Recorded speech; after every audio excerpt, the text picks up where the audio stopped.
Kwa nini kanisani kwenu hamtumii majina kama vile mtume, nabii, mwinjilisti, mwalimu, askofu, shemasi? Hatutumii majina hayo kwa kuwa kanisa halisi limeanza baada ya waliotumwa kutimiza kazi waliopewa. Na waliotumwa ni moyo wa mwanzo, tunamsoma katika Mwanzo 1:1. Kerubi tunamsoma katika Ezekiel 28:15. Adamu wa kwanza tunamsoma katika Mwanzo 2:15. Musa tunamsoma katika Kutoka 3:10. Elia Mtishibi tunamsoma katika Wafalme wa kwanza 17:1. Yesu tunamsoma katika Matendo 10:38. Adamu wa pili tunamsoma katika Wakorinto wa kwanza 15:44-49.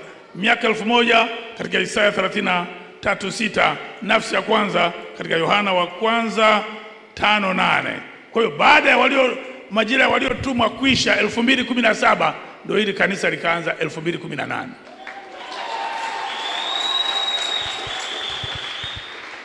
Utume, unabii, ualimu, uchungaji na uinjilisti ni kanisa la nafsi na roho.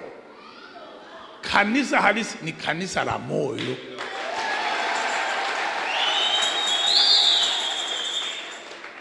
Na pia utume, unabii, uchungaji, uinjilisti na ualimu, pale kuna cheo, na sisi hapa nimekuambia hatuna cheo, tuna safu. Kwa hiyo ndio maana hatutumii mtume, nabii, mwinjilisti, mwalimu, mchungaji na askofu, kwa sababu hatuna cheo hapa. Hata mimi niliyesimama mbele yako sina cheo. Hapa kuna safu ya baba halisi, kuna safu ya mama halisi, kuna safu ya mnara mmoja halisi, kuna safu ya watekeleza sauti halisi, kuna safu ya uzao halisi.